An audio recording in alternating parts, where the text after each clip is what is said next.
갈라디아서 5장 5절에서 6절의 말씀을 찾아서 다 함께 봉독하시겠습니다. 우리가 성령으로 믿음을 쫓아 의 소망을 기다리노니 그리스도 예수 안에서는 할례나 무할례가 효력이 없되 사랑으로서 역사하는 믿음뿐이니라. 아멘. 할렐루야. 서로에게 평강의 복을 기원하는 마음으로 샬롬 인사 나누시기 바랍니다. 샬롬. 샬롬. 어느 시대나 관심사 시대의 화두가 있습니다. 율법 시대의 화두는 할례냐 무할례냐의 문제였습니다. 할례가 뭐죠? circumcision, 남자의 신체의 일부에 표식을 내서 할례를 받은 사람들은 하나님의 백성으로 자부를 했었습니다. 유대인들이 당시 그랬어요. 우리는 할례 받은 선민이다. 그런데 이방인은 할례를 받지 못한 무할례자로 그들이 무시하고 멸시를 했었습니다. 할례냐 무할례냐가 율법 시대의 화두였다면 이제 복음 시대가 열리면서 진정한 화두, 그것은 바로 이것이다 라고 사도 바울이 세 가지로 성경에서 표현을 하는데 그것은 내용상 한 가지입니다. 저는 갈라디아서 6장 15절 말씀에 할례나 무할례가 아무것도 아니다. 중요한 것은 새로 지으심을 받은 자뿐이니라고 증거하고 있어요. 그런즉 누구든지 그리스도 안에 있으면 새로운 피조물이라. 이전 것은 지나갔으니 보라 새 것이 되었도다 하신 말씀대로 그리스도 예수 안에서 새로운 피조물이 되는 것, 새로 지으심을 받는 것, 구원과 생명을 얻는 것, 그것이 중요하지 할례냐 무할례냐 하는 것은 그것은 부차적인 문제다.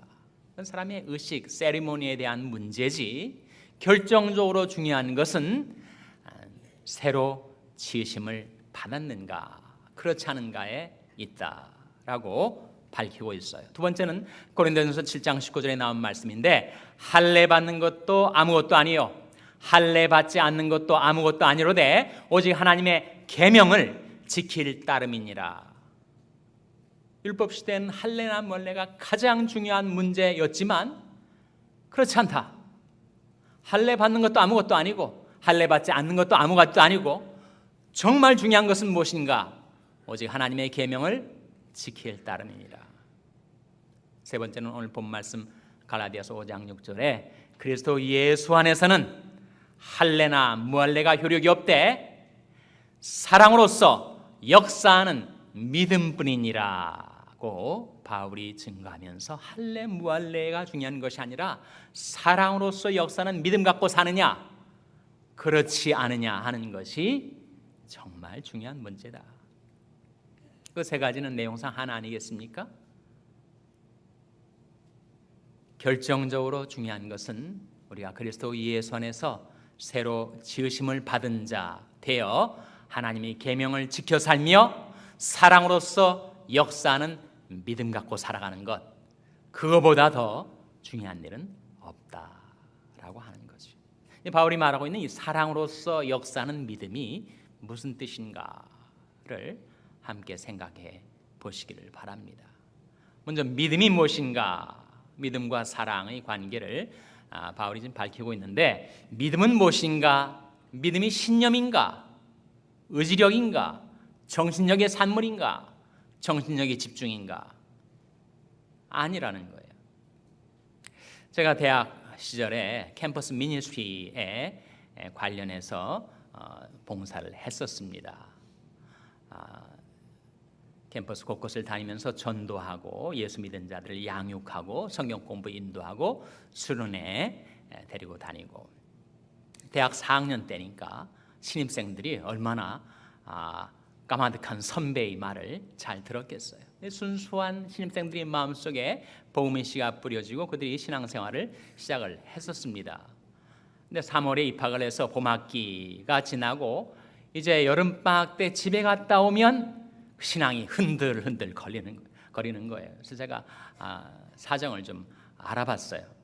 그랬더니 이제 시골에 있는 한 학생이 이제 대학 시절에 신입생 때 신앙을 갖고 나서 이제 집에 돌아갔더니 아버지가 이 아들이 예수 믿게 된 걸 큰 일로 보신 거예요. 그래서 아들을 데려다가 이제 훈계를 하신 겁니다. 너 예수 믿는다고 했지? 믿음이 아무것도 아니다. 믿음은 정신력에 집중이다. 너 잘 봐라. 아버지가 이 문 창호지를 보고 있지 않냐?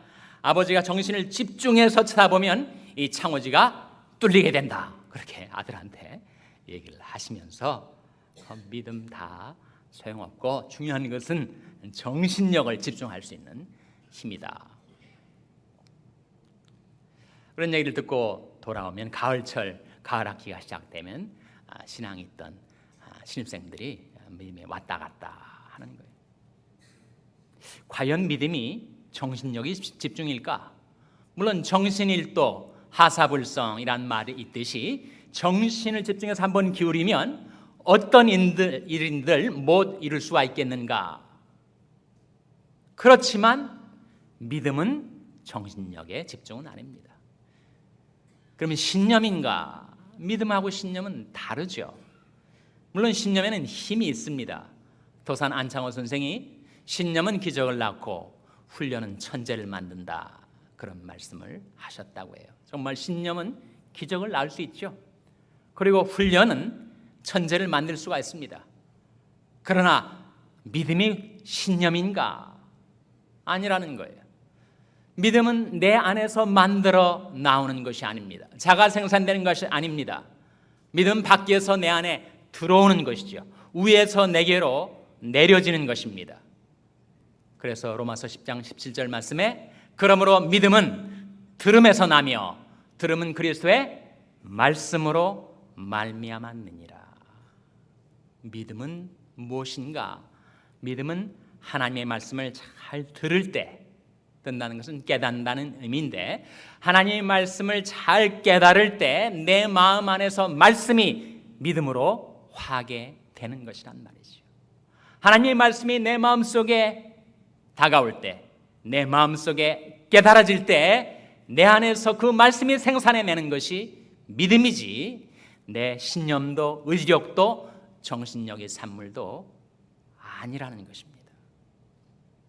그래서 믿음은 선물이라고 할 수 있습니다. 하나님께서 우리에게 내려주시는 은혜의 선물이라고 할 수가 있어요. 처음 믿음이 생겨난 것도 말씀으로, 그 믿음이 성장하는 것도 말씀으로. 만일 저와 여러분이 나의 믿음이 줄기차게 성장하기를 원한다면 하나님 말씀을 줄기차게 받아들여야 하겠죠. 여러분, 우리 삶 속에서 이 성경책하고 죄하고는 정반대 방향으로 움직입니다. 하나님의 말씀을 내가 가까이 하며 살면 죄가 내게서 멀리 물러가게 돼요. 그러나 하나님 말씀을 내가 등한히 하고 말씀이 내게서 멀어지면 죄가 내게 다가와서 바로 내 문 앞에 엎드러지게 되는 것입니다. 나와 말씀, 나와 죄의 거리는 반비례를 합니다. 믿음은 무엇인가? 하나님의 말씀을 마음으로 받아서 그 말씀을 깨닫고 깨달은 말씀대로 살아가는 것이 바로 믿음이고, 믿음을 우리 안에 생산해 주는 것, 믿음을 내 안에서 증대시켜 주는 것, 그것은 다름 아닌 하나님의 말씀이죠. 그러므로 믿음은 들음에서 나며 들음은 그리스도의 말씀으로 말미암았느니라. 그런데 바울이 지금 말하는 것, 정말 중요한 것, 할래냐 무할래냐의 문제가 아니라 사랑으로서 역사하는 믿음뿐이니라 라고 했을 때, 그 사랑과 믿음의 관계를 지금 바울이 논하고 있는 거 아니에요? 그러면 여러분이 들고 있는 성경책은 창세기부터 요한계시록까지 거대한 두 강이 흘러가고 있습니다. 하나는 믿음의 강, 다른 하나는 사랑의 강이죠. 그런데 사랑으로서 역사하는 믿음뿐이니라 라고 했을 때 그 의미는, 그 믿음이 사랑으로서 역사할 수도 있지만 사랑 아닌 것으로서도 역사할 수 있다, 그런 말씀 아니겠어요? IS, Islamic State, 이슬람 국가라는 폭력 테러 단체가 온 세계에 경악할 일들을 지금 벌이고 있습니다. 그게 다 종교의 이름으로, 믿음의 이름으로 하는 거예요. 근데 그들이 가지고 있는 그 믿음이 사랑으로서 역사하는 믿음이 아니라 증오로서 역사하는 믿음, 폭력으로서 역사하는 믿음이라 하는 거죠. 그렇다면 사랑으로서 역사하는 믿음의 의미가 무엇인지가 드러나게 됩니다. 사랑으로서 역사하는 믿음이라면 바로 내게 믿음이 있을 때 그 믿음이 사랑을 실천하는 방향으로 움직이는 것, 사랑의 결과를 가져오는 방향으로 역사하는 것, 내게 있는 믿음이 사랑이란 열매를 맺게 해주는 것, 그것이 사랑으로서 역사하는 믿음이죠. 나무에 비유하자면 이 나무에 뿌리가 있고 그리고 열매가 있을 때 믿음은 무엇인가? 나무의 뿌리와 같은 것입니다. 사랑은 무엇인가? 그 나무의 열매와 같은 것이죠. 우리의 건전한 믿음, 진정한 믿음이 있으면 우리는 좋은 열매, 사랑의 열매를 맺을 수가 있지만 그 믿음이 사랑으로서 역사하지 않으면 그 믿음은 오히려 불행과 비극을 가져오게 된다는 것입니다. 성경에서 그 장 전체가 사랑을 증거하는 것이어서 사랑장이라고 불려지는 성경의 한 챕터가 있죠. 어디입니까 여러분? 어디죠? 고린도전서 13장 아닙니까? 거기에 사랑과 믿음의 관계를 이렇게 증거를 합니다. 내가 사람의 방언과 천사의 말을 한다 할지라도 사랑이 없으면 소리나는 구리와 울리는 꽹과리가 되고, 내가 예언하는 능이 있어 모든 비밀과 모든 지식을 알고 또 산을 옮길 만한 믿음이 있을지라도 사랑이 없으면 내가 아무것도 아니요. 내가 내게 있는 모든 것으로 구제하고 또 내 몸을 불사르게 내어줄지라도 사랑이 없으면 내게 아무 유익이 없느니라. 그 말씀해 보시면 산을 옮길 만한 믿음, 여러분 대단한 믿음 아닙니까? 그러나 그런 믿음이 내게 있다 할지라도 사랑이 없으면 나는 아무것도 아니다. 내 믿음의 진정한 가치, 그것은 그 믿음이 이루어내는 사랑으로 알 수가 있다 하는 말씀이죠. 과연 사랑이 뭐길래 그렇게 산을 옮길 만한 믿음보다도 더 중요한 것이란 말인가? 고린도전서 13장 4절에서 7절에 사랑은 이것이다 15가지로 표현해주고 있는 말씀이 있죠. 사랑은 오래 참고, 사랑은 온유하며, 투기하는 자가 되지 아니하며, 사랑은 자랑하지 아니하며, 교만하지 아니하며, 무례히 행치 아니하며, 자기 유익을 굳이 아니하며, 성내지 아니하며, 악한 것을 생각지 아니하며, 불의를 기뻐하지 아니하며, 진리와 함께 기뻐하고, 모든 것을 참으며, 모든 것을 믿으며, 모든 것을 바라며, 모든 것을 견디느니라. 몇 가지? 15가지. 제가 어느 결혼식 피로연에 가가지고 그 사랑장에 관해서 말씀을 증거했더니 어느 한 분이 예배가 끝나고 저한테 와가지고 목사님이 정말 그 15가지 다 제대로 맞게 암수하는지 자기가 다 카운트를 해봤다는 거예요. 아니 그 말씀의 의미는 생각 안 하시고 그게 15가지 맞나 안 맞나 카운트를 하셨다는 겁니다. 여러분 빛이 프리즘을 통과하게 되면 프리즘을 통과한 빛이 빨주, 노초, 파남보 7가지 색상을 만들어내는 것처럼 아가페의 사랑, 하나님이 우리에게 주신 사랑, 그 사랑이 우리 인격과 생활의 프리즘을 통과하면 15가지 색상을 이루어낸다는 겁니다. 그것은 사실 하나님의 사랑의 빛이죠. 그것은 바로 하나님은 사랑이시라라고 성경이 증거했던 바 우리 주 예수 그리스도가 그 빛이 결정체이십니다. 그래서 이 사랑장에 나타나는 사랑의 15가지 특성, 15가지 품성은 다름 아닌 우리 주 예수 그리스도의 인격을 우리에게 보여주는 것이죠. 그래서 우리는 새벽 기도 나오셔서 기도하실 때 소원 성취를 위하여 하나님께 이런 소원 저런 소원 아뢰시는 것 중요합니다. 중요한 기도의 일부예요. 그러나 기도의 가장 중요한 것은 하나님과의 교통, 주님과의 교제가 아니겠습니까? 그럼 주님이 누구이신지를 우리가 묵상해야 하는 거죠. 바쁘게 용건만을 하나님 앞에 아뢰기 전에 조용히 주님이 누구이신가, 이 사랑장이 증거해 주시는 예수님의 품성, 예수님의 인격, 그것은 바로 하나님의 형상의 반영인데 그것을 우리가 바라보고 묵상하는 것, 그것이 기도의 중요한 의죠. 그래서 사랑으로서 역사하는 믿음뿐이니라 라고 했을 때 그 말씀의 의미는 우리에게 믿음이 주어졌을 때 그 믿음을 어떠한 방향으로 쓸 것인가, 어떤 결과를 가져오게 할 것인가, 과연 내게 믿음이 있을 때 사랑의 열매를 맺는가 그렇지 아니하는가를 판가름해야 한다는 것입니다. 구약 성경에 많은 계명들이 있습니다. 수백 가지 계명들이 있어요. 그 계명을 우리가 다 알지도 못하는데 예수님께서 그 구약에 나온 모든 계명을 한 계명으로 집약해 주셨습니다. 그리고 그것을 새 계명이라고 말씀하셨어요. 예수님 말씀하신 새 계명 내용이 무엇입니까? 새 계명을 너에게 주노니 서로 사랑하라. 내가 너희를 사랑하는 것 같이 너희도 서로 사랑하라. 너희가 서로 사랑하면 이로써 모든 사람이 너희가 내 제자인 줄 알리라. 구약의 모든 율법의 계명은 바로 예수님의 새 계명 속에 다 들어 있습니다. 그럼 우리 신앙생활의 전 과정은 우리를 변화시켜서 사랑할 수 있는 인격으로 하나님께서 우리를 빚어가시는 과정이다, 그렇게 말할 수가 있을 거예요. 예수님이 제자들 중에서 정말 사랑의 인격하고는 가장 멀리 있었던 두 사람, 사랑과는 정말 동떨어진 두 사람이 있었습니다.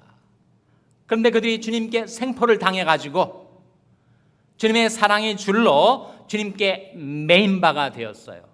이제는 많은 죄의 줄이 그들을 사로잡고 그들이 원치 않은 죄악의 구렁텅이로 이끌고 다녔는데 주님이 오셔서 다 끊어주시고 풀어주시고 자유케 해주셨습니다. 그리고서는 주님의 사랑의 줄로 주님께 메어주셨어요. 그리고 그들이 평생 동안 그들의 인격, 그들의 영혼, 그들의 심령 속에 변화를 이루어 가셨습니다. 바로 그 두 사람은 다름 아닌 다혈질의 시몬 베드로하고 열혈 청년 담즙질의 사울이라는 후에 바울이 되었던 인물이지요. 정말 그 사람들은 사랑의 인격하고는 거리가 멀었던 사람이었는데 그 시몬 베드로가 주님께 붙잡혀서 주님을 섬기고 따르면서 그가 변화되었을 때 베드로전서 1장 22절에 이렇게 교인들에게 권면을 합니다. 너희가 진리를 순종함으로 너희 영혼을 깨끗하게 하여 거짓이 없이 형제를 사랑하게 이르렀으니 마음으로 뜨겁게 피차 사랑하라. 그렇게 말합니다. 같은 베드로전서 4장 8절 말씀에 무엇보다도 열심으로 서로 사랑할지니 사랑은 허다한 죄를 덮느니라. 바로 시몬 베드로가 증거한 하나님 말씀이에요. 사도 바울은 뭐라고 말했는가? 형제들아, 너희가 자유를 위하여 부르심을 입었으나 그러나 그 자유로 육체의 기회를 삼지 말고 오직 사랑으로 서로 종노릇하라. 온 율법은 내 이웃사랑이를 내 몸같이 하라 하신 이 한 말씀에 이루었나니. 바울이 증거하는 것입니다. 고린도전서 16장 13절 14절 말씀에 깨어 믿음에 굳게 서서 남자답게 강건하여라. 너희 모든 일을 사랑으로 행하라. 깨어 믿음에 굳게 서서 남자답게 강건하여라. 강력한 믿음을 권면하면서 그런 믿음이 내게 주어졌을 때 내가 실생활에서는 어떻게 살아야 할 것인가? 너희 모든 일을 사랑으로 행하라. 그것이 바로 사랑으로서 역사하는 믿음입니다. 예수님도 그렇게 말씀하셨고 시몬 베드로도 그렇게 증거하였고 그리고 사도 바울도 역시 그렇게 증거한 것입니다. 그거보다 더 중요한 일은 없다. 할례나 무할례가 당대의 화두였을지 모르지만 정말 중요한 것, 진정 중요한 것은 무엇인가? 우리가 하나님의 은혜로 그리스도 예수 안에서 새로 지음을 받아 새로운 피조물이 되어서 하나님의 계명을 지켜 살며 사랑으로서 역사하는 믿음, 우리에게 주어진 은혜의 선물인 믿음이 사랑의 열매를 맺는 방향으로 역사되는 그런 신앙생활, 그것이야말로 하나님께서 우리를 부르시고 우리에게 기대하시는 가장 중요한 일이라고 말씀해 주고 있는 것입니다. 이 아침에 하나님의 말씀을 경청하는 여러분의 마음속에 은혜로 주어진 믿음의 선물 갖고 그 선물로 사랑의 열매를 맺혀가는 복된 인생을 살게 되시기를 주님의 이름으로 축원합니다. 기도하시겠습니다. 아버지 하나님, 오늘도 하나님 앞에 나온 저희들에게 하나님의 말씀을 들려주신 것을 감사드립니다. 그리스도 예수 안에서는 할례나 무할례가 효력이 없되 사랑으로서 역사하는 믿음뿐이니라 말씀하신 대로 하나님께서 은혜로 저희들에게 주신 이 믿음의 선물을 사랑을 위해 쓰며 살게 하여 주시옵소서. 예수님의 이름으로 기도하옵나이다. 아멘.